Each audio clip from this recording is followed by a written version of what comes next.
Marinaro, pas Marine Memo. Donne-moi ça, donne-moi ça, donne-moi ça. Oui, d'un numéro. Faut mettre les bonnes couleurs, mon chum. Oui, Allez, les montagnards t'accueillent. Prends le temps de le mettre. Ça, c'est juste pour ce soir ou Oui. aussi durant les élections? Non, tu le mets. Tu le mets, puis après ça, on le met aux enchères. On remet ça de bonne cause. On devrait être capable d'avoir 10$. Pour ça, je peux pas croire.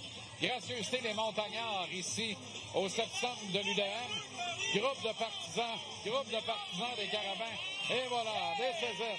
There they go, there they go, there they go. Ça va, c'est parfait, les combines, on te voit, c'est merveilleux. Ben oui, fait traite un peu, paquet au vent, parle-moi de ça. OK. Oui, ben oui, absolument. Il y a des bleuets dans la barbe. OK, tournez nos bellos. Ça fait 15 ans que je connais Jean-Charles. Ça fait 15 ans que je veux que je mange mes couleurs de rouge à bleu. Absolument. Finalement, ce soir, c'est fait. C'est fait ce soir. Mais on pourrait retourner au bleu, blanc, rouge pour commencer. Parce que le Canadien a remis les cadrans à l'heure hier, Tony, avec une victoire sans appel contre Détroit. En même temps, deux choses l'une. Le Canadien était posé balancé, a joué un bien meilleur match, avait une meilleure intention que mercredi. Et les Red Wings sont laids, d'une laideur épouvantable. Le Canadien a été très optimiste hier. Oui. Il y a ça, il n'y a aucun doute là-dessus. Ils ont marqué 5 buts sur 13 lancés à un moment donné. Ils ont chassé John Gibson de son filet. Mais c'est drôle parce que hier soir, à cette heure-là, on parlait beaucoup de Zachary Bolduc. Et on parlait beaucoup de Juraj Slafkovský.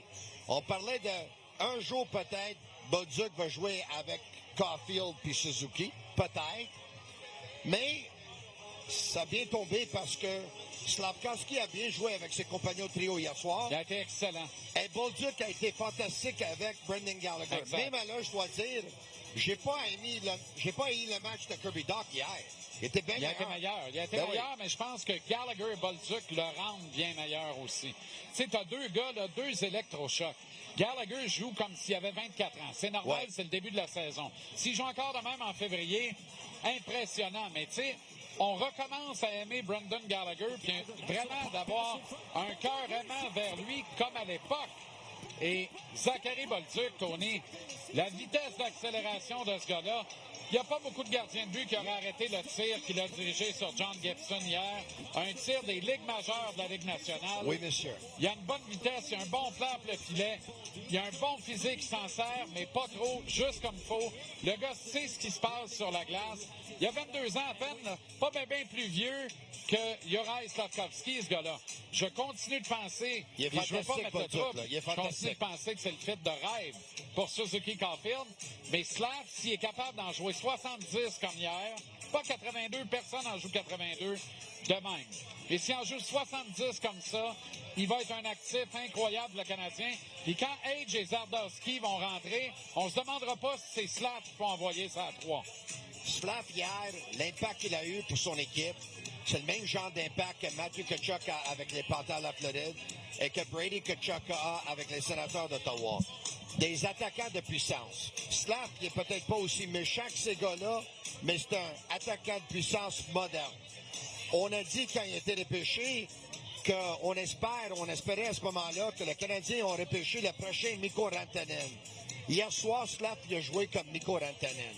Il a été formidable hier soir, Slafkovský. Il était fantastique. Ouais. Puis, tu sais, il a besoin de jouer comme ça tout le temps. Parce que quand il joue comme ça, c'est pas facile de jouer contre lui. Parce qu'hier, il était en puissance. Mais tu m'as parlé beaucoup de Bolduc hier. Il va amener au deuxième trio qu'est-ce que Slafkovský doit amener au premier trio. Exact. Mais qu'est-ce qu'il va amener de plus? J'ai comme l'impression qu'il va amener plus de constance. Oui. Et c'est un meilleur buteur naturel. Aucun doute. Son lancé, là. Aucun doute. Wow. Il est plus rapide. Il est aussi physique que Slav. Il a un meilleur sens du jeu. Et il a des meilleures mains. Alors, puis à date, il montre plus de constance. Mais c'est parfait. Ça nous les prend les deux. As-tu entendu Brendan Gallagher à la fin du match hier? Brendan Gallagher, c'est sensationnel. Non, il a dit, sur le pour hockey, ceux qui l'ont le manqué, hockey des Bolduc. Oui, Exact. Quand il était question de Bolduc, il dit, écoute, quand on était à Québec la semaine passée, j'ai eu du temps pour aller sur l'Internet, sur HockeyDB, pour réaliser que Bolduc avait connu 2 saisons de 50 buts à Québec. C'est à ce moment-là que je me suis dit, je dois lui donner la rondelle. Exact. Mais là, quand le collègue journaliste Arpin Bassou lui a dit, mais c'est tout un passe que tu lui as servi aussi. C'est vrai. Il dit, oui, je suis capable de le faire quand je vois. Plus souvent qu'autrement, je vois pas venir le jeu. Je vois pas le jeu comme ça. C'était tout un passe, puis t'as encore un meilleur tir. Je pense que pour l'instant, ça tient. Et on prend bonne note qu'on a des réserves, des noisettes. On a de la matière. Parce que même Oliver Kapanen a été très impressionnant pour moi hier.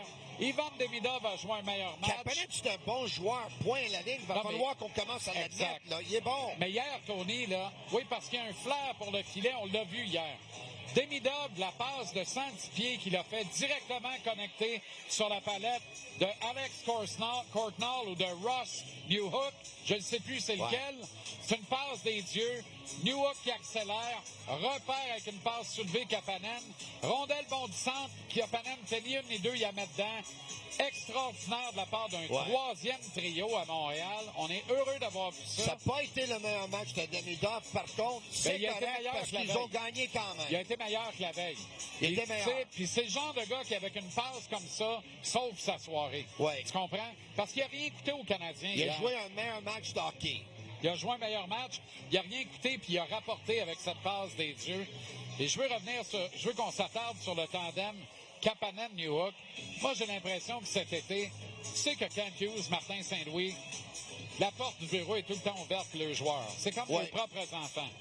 C'est certain que la conversation avec Alex Courtnall ou Ross Newhook est allée dans le sens de dire on vient de réussir une très belle saison, on est entré en série, tu as vu comme nous autres qu'on s'est fait piler d'en face, va falloir qu'on se grandisse, va falloir qu'on grossisse. Tu vois qu'il y a plein de bons jeunes joueurs qui poussent dans l'organisation, on va en repêcher encore, voire on va faire des transactions. Fais un exercice de conscience, Alex. Va-t'en chez vous cet été, puis réfléchis à ce que tu dois faire. Ce que tu as dans ton coffre comme outil, là, ça t'assure une job dans la Ligue nationale. Fait que tu peux te contenter de dire, si ça fait pas ici, ça va faire ailleurs. Mais nous, ce qu'on vient de faire, là, c'est pas pantoute ce qu'on veut faire. C'est bien, mais on veut faire plus que ça. Qu'est-ce que tu dois faire pour être partie prenante du plus que ça, considérant que tu es en amour avec Montréal et le groupe de joueurs qu'il y a ici? Moi, je vois pas le même Alex Newhook. Je vois un gars transformé qui a ajouté du muscle sur sa charpente, qui a pas perdu de vitesse, et qui dit je vais me rendre indispensable. Je vais y aller dans le trafic, quitte à me faire frapper. Il faisait pas ça l'année passée, puis il y a 2 ans. Il doit encore s'améliorer dans les mises en jeu, par exemple. Ça sera pas sa job. Et soit excellent des avantages numériques. Et je pense que dans le camp d'entraînement, il regardait Vincent Thrower en disant ça, voici un candidat qui va prendre ma job si je vole pas la rondelle à l'adversaire plus souvent. Et ce qu'il fait très bien depuis 2 matchs, il est tout le temps en face de l'adversaire, son picking est excellent. Il vole des rondelles, il coupe des jeux. Il est en train de se rendre essentiel. Maintenant, je sais que tu as réalisé la même chose que moi. Le premier trio, ils ont la chimie. Demidov a la chimie avec Kapanen. Newhook a la chimie avec Kapanen. Anderson a la chimie avec Jake Evans. Bolduc a la chimie avec Gallagher. Patrick Laine, après 2 matchs, il a la chimie avec personne. Avec personne. C'est même pas de sa faute. C'est même pas de sa faute. Il est sur un 4e trio, il est sur la 2e bague d'avantage numérique. Il faudrait lui en vouloir. Je peux pas casser du sucre sur le dos de Patrick Laine. Oui, mais quand il était sur le 2e trio avec Doc, il n'y avait pas la chimie avec lui non mais plus. c'est pas le cas, là. Faut voir les choses comme elles sont. Quand il jouait sur une 2, puis qu'il jouait comme hier, ben là, je le critiquais. Fais le premier en avant, je le critiquais. Tu dois produire, t'es dans le top 6. Là, je te demande plus rien, Armand.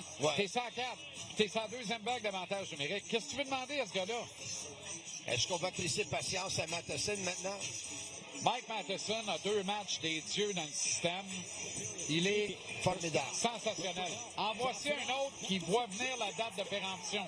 Il sait très bien qu'à l'issue de son contrat, s'il n'est pas outstanding, s'il ne se rend pas indispensable, Kent Hughes va dire « Hey, c'était le fun », ils vont se pleurer dans les bras, puis il va le laisser aller signer ailleurs. Je suis plus certain de ça à la lueur de ce que je vois là.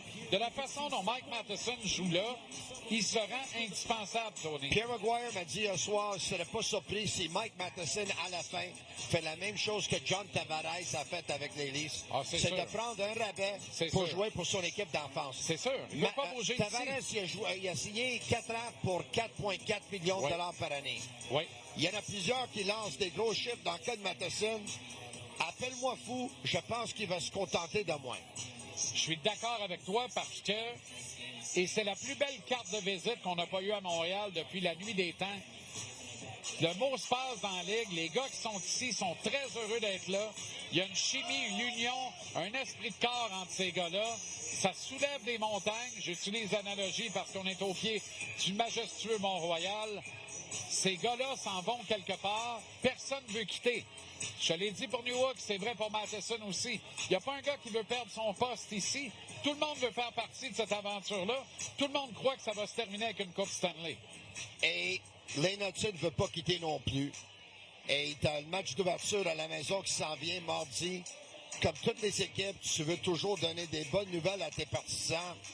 Les négociations ont repris, là. Joe Bernier nous a appris ça. Mais là, on sait tous que si Lane Hutson attend un an de plus, il pourrait faire sauter la banque encore plus. Oui. Mais moi, je regarde jouer Hudson, les 2 matchs. 0 en 2, c'est pas Tony. lui. 0 en 2. Concentration n'est pas là. Focus n'est pas là. Exact. Il jongle avec la rondelle. Mauvaise décision de jeu. C'est sûr que c'est devenu une distraction pour lui. Puis moi, je pense que je ne serais pas surpris que Lane Hutson va dire, OK, je vais être avec les Canadiens le plus longtemps possible et je suis prêt à accepter moins que je pourrais avoir dans un an pour ce faire. Est-ce qu'il est dérangé ou il a vraiment été sonné par les 2 coups de coude sur le bord de la noix qu'il a mangé dans le match contre Toronto? Pour vrai, là, il n'y a rien de pire qu'un coup de poing qui arrive sur le côté de la mâchoire. C'est la situation où tu fais les commotions cérébrales le plus facilement. Les Leafs lui en ont donné 2 dans le même match mercredi. Je ne sais pas, Tony. J'ai de la misère à imaginer que ce gars-là, qui était sensationnel dans le camp d'entraînement, subitement soit aussi croche dans les 2 premiers matchs. Oui, mais quand ta tête n'est pas là, quand tu dis « Ah, je peux pas me blesser cette année », quand tu dis « Ah, je vais de jouer mon 2e match, je vais pas récolter de points, puis si je récolte pas de points, je pourrais peut-être pas avoir beaucoup, et si je récolte des points, je pourrais avoir encore plus », c'est sûr que c'est devenu une distraction. C'est pour ça les Oilers d'Edmonton ont signé tout le monde pour enlever toutes ces distractions-là, puis le Canadien doit le faire, et je pense qu'ils vont le faire. Jack Eichel à Vegas. Edmonton avec Mathias Sekon qui signe Jack Roslovich. Ça signe partout. Partout, tous les dossiers se règlent. Faut qu'on règle. Jake Warren. Jake Warren, faut qu'on règle. Ouais. Tu laisses pas traîner un dossier comme Lane Hutson. Tu le laisses pas traîner. Je serais amèrement déçu, par contre, que Hudson, dans la hâte et dans la panique, cède et rentre à moins de 9,5 millions, même à moins de 10 millions. Ce gars-là ne peut pas accepter moins d'argent que Noah Dobson. J'ai des nouvelles pour toi. Je pense qu'il va céder. Malheureusement. Malheureusement. Malheureusement. Voilà. Mais dans la vie, c'est comme ça. Demain soir. Blackhawks à Chicago et à notre antenne. Connor Bedard, mais on le dit parce qu'il est encore là, mais tu sais, c'est moins attrayant que ça l'était il y a 2 ans. Mais une équipe qui a perdu leurs 2 matchs, mais tous les 2 par un but. Oui. Un en prolongation contre les Bruins de Boston, l'autre par la manque de 3-2 contre les Panthers de Floride. Tu vois qu'ils sont beaucoup plus compétitifs. Tu le vois. Il y en a un peu facile pour la Canadienne. Passé ici le soir des débuts de Davidoff. Oui. C'est les Blackhawks qui nous ont battus. Là. Exactement ça. On se rappelle de ça, là. Pas seulement ça. Durant le temps des fêtes, t'en souviens-tu, le Canadien avait battu les Panthers en Floride 4-0. Oui. Le lendemain, Tampa à Tampa 5-2. Quelques jours plus tard, 3-2, victoire à Las Vegas. Le samedi soir, ils jouaient à Colorado. Ils ont gagné 2-1 en fusillade. Mais la veille, à Chicago, le match que tout le monde s'attendait que les Canadiens gagnent, c'est celui-là qui ont perdu. Ils ont perdu. Non, les jeunes Blackhawks sont fringants. Ils regorgent de jeunes talents. C'est probablement la dernière année de misère de cette organisation avant de recommencer à rêver, à atteindre les séries et un jour y faire du dommage. Imagine s'ils gagnent la loterie. Ah non, mais c'est la fin des Puis haricots. Gavin McKinnon joue du côté gauche, puis Connor Bedard joue du côté droit. C'est la fin des haricots. Ça serait incroyable. Moi, je me remets en forme, je veux jouer au centre avec ces deux gars. Wow. Oh, bien Tu peux le allé. faire. On va mettre 30 dedans. Tu peux le faire. En bas. Ouais. OK, Bello. OK, Bello. En parlant de mettre 30 dedans la fin de semaine, mets-toi en forme en fin de semaine. Pourquoi? Parce que peut-être, si jamais, tu peux jouer dans les nationales. Peut-être, on ne sait jamais. C'est la fin de semaine. Effectivement, pas de col d'ingant, Fortcheck à 2. On est prêt. OK, Bonne fin de Bello, semaine à toi. merci infiniment. Tonino Marinaro, live ici au Sexum de l'UDM ce soir. Go, Avant Canadien, match. go! Oui. Allez les Bleus. Allez les Bleus. C'est comme ça qu'on Allez dit les ça de Bleus. ce côté-ci de la montagne. Les Bleus contre le vert et or à notre antenne. Ça commence